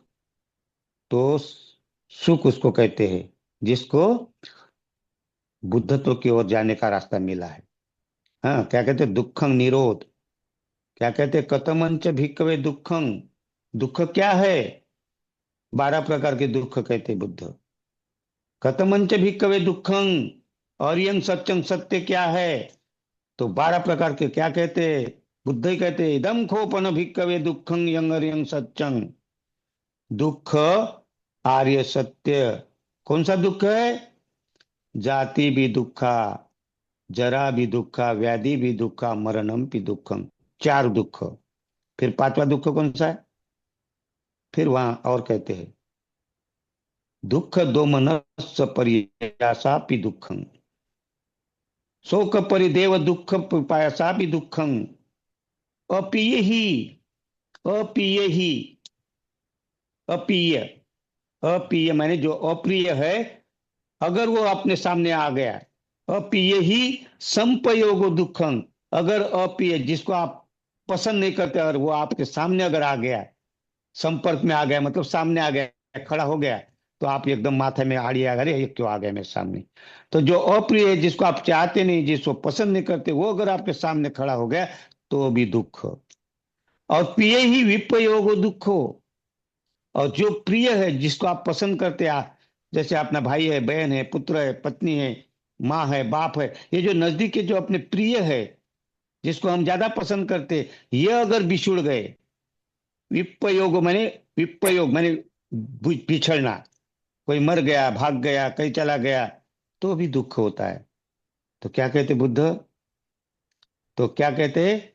जाति भी दुखा, जरा भी, बुढ़ापा भी दुख है, जन्म भी दुख है, बुढ़ापा भी दुख है, व्याधि भी दुख है, बीमारी, बीमार, ये भी दुख है, मरणम भी दुखम। यम पिच्छं न लभते तम पिच्छ दुखं, जिस वस्तु की हम चाह करते हैं, जिस वस्तु को, जिस चीज को हम चाहते हैं कि मुझे मिलना चाहिए, और वो अगर नहीं मिली, यम पिच्छं न लभते, अगर वो आपको नहीं मिली, लाभ नहीं हुआ, अर्थात वो आपको नहीं मिली। जैसे कि उदाहरण के लिए, अगर कोई लड़की पसंद करने के लिए गए, आप लड़की को देखने गए, और लड़की ने अगर आपको पसंद नहीं किया, तो शादी नहीं होगी, तो आपको दुख। तो एमपी न लभते, अगर आपको कार है, मोटरसाइकिल है, अगर ये आपके पास में आपको पसंद आ गई, आपके पास में लेने की, आपके पास में हैसियत नहीं रही, आपके पास पैसा नहीं रहा, ले नहीं सके, लेकिन वो पसंद आ गई, उसको ले नहीं सकते, तो भी दुख। इसलिए कहते 5वां दुख कौन सा? या पिंछन एमपिच्छ न लभते तमपिच्छ दुखम, अगर कोई वस्तु को आपने चाहा और वो नहीं मिली तो दुख है। फिर कहते हैं क्या? शोक परिदेव दुख दो मनस्त पियासा पी दुखं, शोक करना, रोना, पीटना, है ना, छाती पीट पीट कर रोकना, अरे अरे क्या हो गया, मैं कैसा करूं, क्या करूं, पश्चाताप करना, शोक करना, पश्चाताप करना, परेशान होना, चिड़चिड़ापन होना। हाँ, इस प्रकार के जो दुख है, ये दुख। और उसके बाद में अ, उसके बाद 6वां दुख है अप्रिय ही संपयोग, जो अपना पसंद नहीं करते वो सामने आ गया। प्रिय ही विपयोग दुख, जो अपना प्रिय है, जो अपना प्यारा है, पसंद करते, वो अगर बिछुड़ गया, वो अगर मर गया, तो भी दुख है। ये 7 प्रकार के दुख। और फिर 5 प्रकार के कौन सा? संकिते, संकिते पंच उपादान खंडा पि दुखा, 5 उपादान खंड। पंच स्कंद भी, मतलब पंच स्कंदों ने 5 स्कंद, 7 5 12 प्रकार के दुख, हम इसी के अंदर रहते हैं, और यहाँ ही हमारा जीवन होता है, और इसी को सत्य समझते हैं। लेकिन जो कोई ये दुख, जो कोई इसको समझता है, तो सुख क्या है, तो सुख की तरफ जाता है, फिर वो पटिलाभ हो। क्या कहते हैं? कतमंच भिक्कवे, कतमंच भिक्कवे निरोधं अरियं सत्यं, क्या है भिक्षु? दुख निरोध।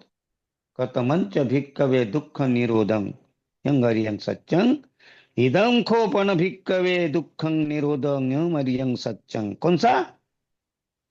दुख निरोध है ये, और ये सत्य, ये आर्य सत्य। निरोध कैसा करना है? तब इसमें कहा है कि पटिचा को 4 बातें कही, बहुत अच्छी बात कही। अशेष असया, अशेष विरागो निरोधो पटिचाको मुत्य इदम खोपन भिक्खवे दुखं निरोधं अरियं सत्यं। तो क्या है 4 बातें का? अगर हम निरोध करते हैं तब सुख है निर्माण। तो पहली बात क्या कहा उन्होंने? विराग, विराग हो जाना चाहिए। विराग माने तृष्णा रहित होना चाहिए। विराग, राग माने तृष्णा, राग माने वासना, इच्छा, चाहत, आसक्ति। और विराग आसक्ति से दूर, माने विराग हो गया आप, आसक्ति से दूर हो गए, तो इस तृष्णा से दूर हो गए, तो आपके अंदर के जो 12 प्रकार के दुख बताए ना, इससे आप धीरे धीरे धीरे धीरे बाहर निकलते। आपको समाधान, जिसको शांति, संतुष्टि और क्या कहते हैं हम लोग, सादगी का पालन करके, नहीं क्या, क्या कहते हैं ना, तीसरा सील है पंचशील में, क्या कहते हैं हम? शांति, संतुष्टि और सादगी का, है ना, शांति, समाधान और सादगीपन। तो संतुष्टि, तो यहाँ जो हम ये जो देखते निरोध में, तो क्या है, तृष्णा से रहित होता है तो संतुष्टि निर्माण होती है। तो यहाँ क्या कहे, त्यागो, त्यागो माने त्याग करो, परित्यागो, परित्यागो, त्याग माने त्याग, त्याग करना है। तो हम यहाँ त्याग करना शुरू करते। अगर आप तंबाकू खाते हैं, चिलम पीते हैं, बीड़ी पीते हैं, गांजा पीते हैं, तो इससे दुख ही तो दुख है। हाँ, इससे तो बीमारी होने वाली है। लेकिन इससे अगर आप छुटकारा करते हैं तो आपको जो सुख मिलता है, कि मैंने इतना खर्चा इसमें किया, कितना खर्चा होता था आपको पता ही नहीं चलता था। लेकिन सुखी जीवन में आप सब कुछ घर में भर सकते हैं, बच्चों को भी खिलौने ला देकर दे सकते, बच्चों को खाना पीना सब कुछ कर सकते। वो पैसा जाता था तो घर में दुख था, क्योंकि आप शराब भट्टी में जाकर सब बर्बाद करते थे, अपना शरीर भी बर्बाद करते थे, आंतड़ियां सड़ जाती थी, और एक दिन मर जाते थे बच्चे, बीबी अनाथ हो जाते हैं। लेकिन जब आपको समझ आ जाती, आप इसको छोड़ देते हैं, तो आप अपने बच्चों को वो जो पैसा है, बच्चों के खान पान के लिए, हाँ, बच्चों के लिए पढ़ाई के लिए, बीवी बच्चों को सुखी रखने के लिए लगाते, तो कौन सा, धीरे धीरे आप आध्यात्मिक सुख की तरफ जाते, फिर ध्यान की तरफ जाते। और ये ध्यान की तरफ, आचरण की तरफ जो मिलता है सुख, वो आध्यात्मिक सुख, सोतापन्न की तरफ जाने वाला। और इसीलिए कहा सुखम सेति। जो आदमी सोतापन्न मार्ग पर लगता है, जो पंचशील का पालन करना शुरू करता है, शीलवान बनना शुरू करता है, तो उसको अपने आप उसके समृद्धि हो जाती है, उनकी धन, उनका संपन्न धनी हो जाता है वो। और वो कोई उसको व्यवसाय नहीं रहता है, तो वो सुख की तरफ जाता है, धीरे धीरे ध्यान में उतरता है, और अपना जीवन सुखी करता है। तो आध्यात्मिक तक की तरफ जाने वाला, उसको सुख का है। बुद्धत्व की तरफ जाने वाला, उसको सुख का है। तो ऐसा आदमी सुखं सेति का है। तो धम्मचारी का क्या है, कि उनको फिर शरण गमन करना पड़ता है। तो धम्मचारी क्या है, इन्होंने कहा कि धम्मचारी ये क्या है, तो धम्मचारी ये है कि उसका टारगेट होता है कि मैं अपना विकास कैसा करूं। और वो विकास मतलब सबसे पहले शुरुआत करता है कि पानाति पाता वेरमणि, नहीं वेरे न वेरानी समन्ति द कुदाचनम। वो पहला छील है, मैत्री पूर्ण कर्म, है ना, मैत्री निर्माण करता है अपने इसमें। और एक बार मैत्री निर्माण हुई, तो हिंसा करेगा क्या? नहीं। और इसीलिए वो मैत्री की तरफ बढ़ते रहता है। तो धम्मचारी का टारगेट, धम्मचारी का लक्ष्य है, धम्मचारी वो शील का ज्यादा ध्यान देकर उसका अभ्यास करता है। अभ्यास माने आचरण में लाता है। तो आचरण में लाने के लिए, अपने को आचरण लाने के लिए, जब तक हम आचरण में नहीं लाएंगे, तो ऐसा कहा कि शायर में, आचरण ही पंचशील है। क्या है? आचरण ही पंचशील है, और सांसारिक दुखों का कारण पंचशील है। क्या है? आचरण ही पंचशील है, और हर सांसारिक दुखों का कारण पंचशील है। बाबा साहब के चरित्र को भी सलामी, क्योंकि उसमें भी पंचशील है। बाबा साहब के चरित्र को भी सलामी दी जाती है, क्योंकि उनमें भी पंचशील है। और आपके और हमारे हर आदमी के कामयाबी का कोई पंचशील प्राप्त करने वाला सुख प्राप्त करता है। इसीलिए इसीलिए कहा है धम्मचारी सुखं सेति। तो धम्मचारी का टारगेट रहता है मैत्रीपूर्ण कर्म करना, मुक्त हस्ते दान करना, शांति संतुष्टि का पालन करना, सत्यता पूर्ण व्यवहार करना, और स्मृति रखकर, अर्थात जागृत रहकर, सावधान रहकर, सचेत रहकर कोई भी कार्य करना, जिससे मैं गलत रास्ते पर न जाऊं। अर्थात बेहोशी की तरफ नहीं जाना, नशा नहीं करना, तो स्मृति का विकास करना, जागृति का विकास करना, और अच्छा एक अपने जीवन में मनुष्य, जिसको हम मनुष्य कहते हैं, मनुष्य किसको कहते हैं? मानव। और मानव माने महामानव की तरफ जाने के लिए, बुद्धत्व की तरफ जाने वाला धम्मचारी सुखम सेति अस्मि लोके परम। तो आपने जो कहा था कि धम्मचारी कैसा हो, तो धम्मचारी का टारगेट है कि वो कम से कम इस जीवन में, कम से कम वो 10 शील तक का पालन करते करते ये जन्म में, इस जन्म में सोतापट्टी मार्ग तो कम से कम पकड़ना चाहिए। फल नहीं प्राप्त हुआ तो भी चलेगा, मार्ग पर लेना चाहिए। तो उसके लिए ये 3 बातें उसकी, जब वो ये धम्मचारी पंचशील का पालन करने लगता तो 3 बातें उसके धीरे धीरे समाप्त हो जाती, नष्ट हो जाती। हम कहते हैं कि सत्काय दृष्टि, हम कहते हैं पक्के दृष्टिकोण छोड़ नहीं सकते, कुशंका में रहते हम, और हम सिलवत परामर्श कर्म कांड में रहते हैं। क्यों रहते हैं? क्योंकि हम शील का पालन नहीं करते, इसलिए हम शॉर्टकट अपनाते, कर्म कांड से हमारा भला होगा, कर्म कांड से हमारा भला हुआ। और फिर क्या है, शॉर्टकट है ये। कर्म कांड, पूजा पाठ करो, गंगा स्नान करो, कुछ वाचन करो, और उसमें लगता कि भगवान मिलेगा, ये ऐसा होगा, ऐसा होगा, और उसमें हम ये शील की तरफ नहीं जाते। तो खास बुद्ध की शिक्षा धम्मचारी के लिए, धम्मचारी जो भी है तो पहले शील की तरफ ध्यान देता है। शील का आचरण करते करते उसके अंदर की जो पक्के दृष्टिकोण धीरे धीरे गल जाते, नष्ट हो जाते, धीरे धीरे उसके कुशंका नष्ट हो जाती है। और सबसे ज्यादा कुशंका किसकी रहती है? बुद्ध धम्म संघ के प्रति रहती है। तो वो, उसकी जैसी श्रद्धा, शील से श्रद्धा बढ़ जाती है, बुद्ध धम्म संघ के प्रति श्रद्धा बढ़ती है। वाह, ये जो शील का मार्ग बुद्ध ने बताया, तो ये बुद्ध धम्म संघ के प्रति श्रद्धा बढ़ जाती है, तो इधर धीरे धीरे आपकी कुशंका खत्म हो जाती है। और कर्म कांड रही बात, तो वो अपने आप नष्ट होते, फिर समझ में आता है कि अरे अपने को शीलवान है ना, तो अपना कोई कुछ बिगाड़ नहीं सकता। कोई देवी देवता के पास जाने की, कोई माथा टेकने की जरूरत नहीं, कोई कर्म कांड में कोई पूजा पाठ करने की जरूरत नहीं कि इसको न, इसकी मन्नत मांगो, इसकी पूजा करो। तो ये जो सब है, ये ढकोसला है, आदमी को बर्बाद करने के लिए दिया गया ये कर्म कांड है, ताकि वो आदमी इसमें अगरबत्ती, इसमें क्या कहते हैं, ये जो इसमें कुछ दान देने के देवी देवता के नाम से वो इसमें लगा रहे, वो पैसा पूंजी अपनी खर्चा करते, नारियल आदि देकर उसमें खर्चा करते रहे, और अपना धंधा चलता रहे। तो इसने बनिया का धंधा चले। और ब्राह्मण इसलिए कहता है कि बनिया और ब्राह्मण जो ये मिले हैं, कि ब्राह्मण कहता है कि मैं ये बोलूंगा, ये करो वो करो, और तुम वो सामग्री रखो, तुम बेचो, उसमें मेरे को भी हिस्सा दे देना। और हम उनकी मिली भगत रहती है, इसलिए हमें कर्म कांड में लगाते रहते कि ये करो, ऐसा करो, उपवास करो, ऐसा करो। तो वो इसमें हम पैसा बर्बाद करते, कर्जा लेते रहते, शादी में ऐसा करो, इतना खर्चा करो, ऐसा करो, मरने के समय ये दान दो, वो दान दो, गाय दान दो, बैला, क्या क्या दान मांगते हैं। ऐसे कर्म कांड में फंसा कर बनिया और ब्राह्मण ये क्या करते हैं, हमें लूटते रहते हैं। और ये धर्म की धार्मिकता देकर, धार्मिकता देकर मतलब तुम बहुत ही मकान में उलझाते रहते। लेकिन हम जब समझ जाते हैं कि धम्म माने, बुद्ध माने क्या, भगवती भगवा, जब समझते, तब बुद्ध के ऊपर श्रद्धा बढ़ती, सिलवान होते, सिलवान से ये कर्म कांड धीरे धीरे हमारे नष्ट होते। और जब ये नष्ट हो गए तो समझो आप क्या हो गए, सोतापट्टी मार्ग पर आ गए। और फिर धीरे धीरे ध्यान की अवस्था प्राप्त करके एक दिन सोतापट्टी फल प्राप्त कर सकते।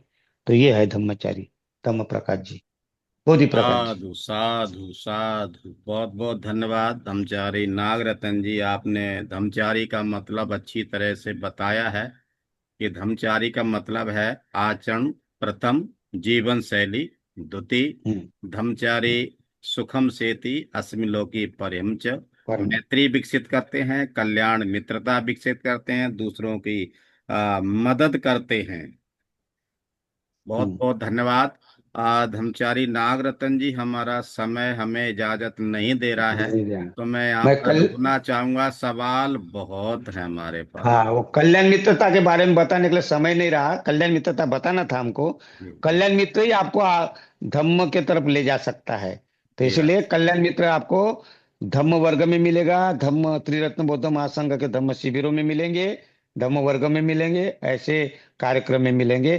तो कल्याण मित्र क्या है, अपनी अगली बार देखने की कोशिश करेंगे। ठीक है। बहुत बहुत धन्यवाद। धन्यवाद, मैं यहीं रुकना चाहूंगा। और आपका बहुत बहुत साधुवाद। साधु साधु साधु। साधु साधु।